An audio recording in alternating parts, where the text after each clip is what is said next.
नमो बुद्धाय दोस्तों, इस कहानी को थोड़ा ध्यान से सुनिएगा क्योंकि यह कहानी आपकी जिंदगी बदलने वाली है। एक समय की बात है, महात्मा बुद्ध के सबसे प्रिय और करीबी शिष्य आनंद एक बार कहीं जा रहे थे। तभी रास्ते में उन्होंने देखा कि एक व्यक्ति एक चट्टान के ऊपर बैठकर रो रहा है।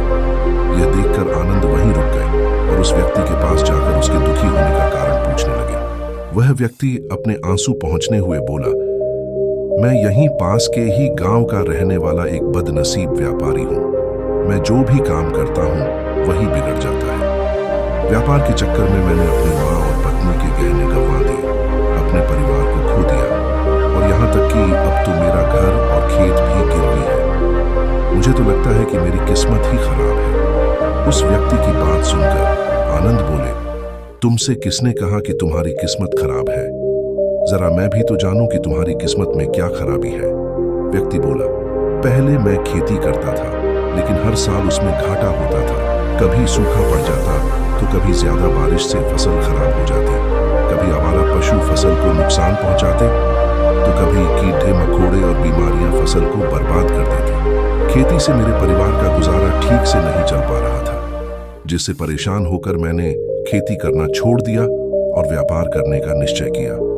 मैंने पत्नी के गहने बेचकर अपना व्यापार शुरू किया, लेकिन मेरा व्यापार नहीं चल पाया। शुरू में तो मेरे परिवार वालों ने मेरी आर्थिक मदद की, मेरा साथ दिया, लेकिन जैसे जैसे मुझे नुकसान होने लगा, मेरे परिवार वालों ने भी मेरा साथ छोड़ दिया और मुझसे दूर हो गए।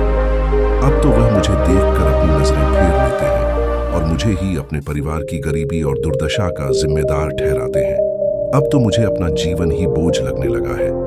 अक्सर मेरे मन में ख्याल आते हैं कि अपना जीवन ही खत्म कर लूं और मैं आज यहाँ आत्महत्या करने ही आया था, लेकिन हिम्मत नहीं जुटा पाया तो इस पत्थर पर बैठकर रो रहा हूँ। दूसरी तरफ मेरा एक मित्र है, हम दोनों ने एक ही साथ व्यापार शुरू किया था, लेकिन वह आगे बढ़ गया और मैं पीछे रह गया। मेरी इस असफलता की वजह से वह हर समय मुझे नीचा दिखाने का प्रयत्न करता रहता है और वह अक्सर मेरे घर आकर अपनी सफलता की बातें करता है। मेरे घर वालों को बताता है कि कैसे उसने विधिवत मेहनत करके इतना बड़ा व्यापार कर लिया और वह अक्सर अपने फलते फूलते व्यापार के किस्से मुझे, मेरी पत्नी और मेरे माँ बाप को सुनाता रहता है, जिसे सुनकर मेरे घर वाले उसकी तो प्रशंसा करते हैं, लेकिन मेरी बुराई करते हैं, मुझे नकारा और कम दिमाग का कहते हैं। मेरी पत्नी और माँ मुझे बात बात पर ताने मारती हैं, जिससे मुझे बहुत दुख पहुंचता है और कई बार खुद की नाकामयाबी पर क्रोध भी आता है, लेकिन मुझे समझ नहीं आ रहा कि मैं क्या करूं। ये सुनने के बाद आनंद ने पूछा, तुम्हें किस बात का दुख होता है, अपने असफल होने का या फिर मित्र के सफल होने का? सवाल सुनकर वह व्यक्ति एक पल के लिए सोच में पड़ी डीडीएच गया और फिर बोला, अगर सच कहूं तो मुझे अपने असफल होने का उतना दुख नहीं होता जितना कि मित्र के सफल होने का होता है। भिक्षु आनंद ने अगला प्रश्न किया, अगर तुम्हारा मित्र व्यापार में असफल हो जाता और तुम सफल हो जाते तो क्या तुम खुश होते? व्यक्ति ने कहा, हाँ, मुझे बहुत खुशी होती। आनंद बोला, इसका मतलब कि तुम्हारी खुशी तुम्हारे मित्र पर निर्भर करती है। अगर वह चाहे तो तुम्हें खुश कर सकता है और अगर वह चाहे तो तुम्हें दुखी भी कर सकता है। तुम स्वयं से ना तो खुश हो सकते हो और ना ही दुखी हो सकते हो। भिक्षु की बातें सुनकर व्यक्ति थोड़ी देर के लिए सोच में पड़ गया और फिर बोला, आपकी बातें सुनकर मुझे कुछ आशा बन रही है। तभी भिक्षु आनंद ने कहा, जब हम किसी से आशा बांध लेते हैं तो उस पर निर्भर हो जाते हैं, फिर हमारी खुशी और दुख भी उस पर निर्भर करने लगते हैं। इसीलिए सबसे बेहतर है कि तुम स्वयं की आशा बनो। जब तुम ऐसा करोगे और साथ ही पूरी मेहनत और ईमानदारी से काम करोगे तो तुम्हें सफलता अवश्य प्राप्त होगी। तुम्हें लगता है कि तुम्हारा मित्र तुम्हें नीचा दिखाने आता है, दुखी करने आता है, और अगर ईमानदारी से विचार करो तो वह बातें तो सच्ची ही कहता है। वह अपने संघर्ष और अनुभव की बातें बताता है। तुम उन बातों से बहुत कुछ सीख सकते हो। तुम्हें तो इसके लिए उसका धन्यवाद करना चाहिए कि तुम्हें घर बैठे इतने सारे अनुभव मिल रहे हैं। तुम अनुभवों का लाभ उठाओ, नई शुरुआत करो, ईमानदारी से काम करते रहो, हार मत मानो।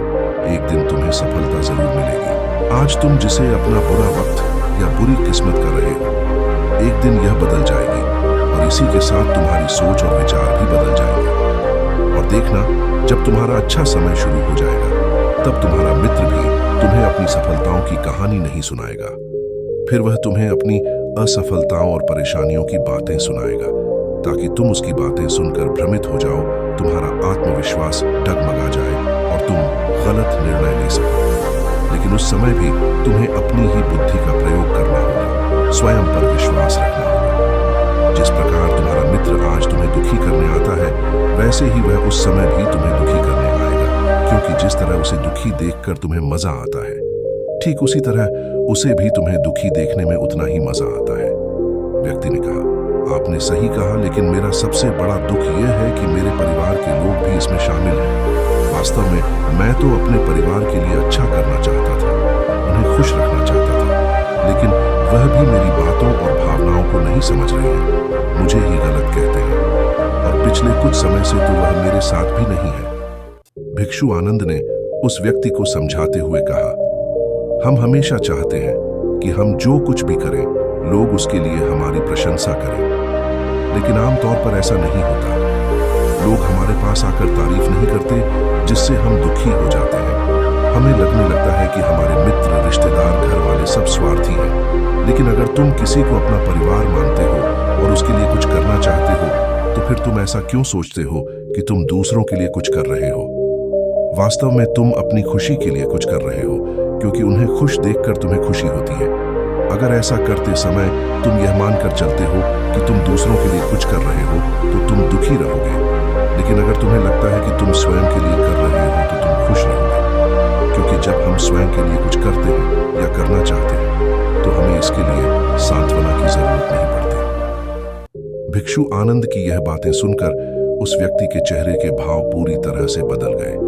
उसने कहा, आप सही कह रहे हैं। मैं समझ गया कि अब तक मेरी किस्मत इसीलिए खराब थी क्योंकि वह दूसरों के हाथों में थी, लेकिन अब से मैं अपनी किस्मत को अपने हाथों में रखूंगा और फिर से प्रयत्न करूंगा, पूरी लगन और ईमानदारी से काम करूंगा, और जब तक सफलता नहीं मिल जाती है, चैन से नहीं बैठूंगा। उस व्यक्ति की बात सुनकर आनंद मुस्कुराए और उसे एक छोटी सी डिबिया देते हुए कहा, इसको हमेशा अपने साथ रखना। इसमें एक ऐसा मंत्र है जो तुम्हें बड़े से बड़े दुख से भी बाहर निकाल लेगा, लेकिन इसको तभी खोलना जब तुम्हारे सारे रास्ते बंद हो जाएं, कोई उम्मीद नजर न आए और तुम्हें लगने लगे कि सब व्यर्थ है, ये दुनिया व्यर्थ है और यहाँ रहना भी व्यर्थ है। व्यक्ति ने भिक्षु का धन्यवाद किया और उस डिबिया को लेकर अपने घर वापस आ गया। उसने नए उत्साह के साथ दोबारा अपने व्यापार की शुरुआत की और इस बार उसका व्यापार चल पड़ा। अपनी मेहनत और लगन के बल पर वह बस कुछ ही सालों में एक बड़ा व्यापारी बन गया। उसके परिवार वाले भी उसके साथ आ गए और उसका जीवन बहुत ही सुख, शांति और समृद्धि के साथ बीतने लगा। लेकिन समय और किस्मत के खेल को आज तक ना कोई समझ पाया है और ना कोई समझ पाएगा। यह सदा एक जैसा नहीं रहता, यह बदलता रहता है। उस व्यक्ति के जीवन में भी बदलाव आया। वह व्यक्ति जिस राज्य में रहता था, उस राज्य पर पड़ोसी राज्य के राजा ने हमला कर दिया।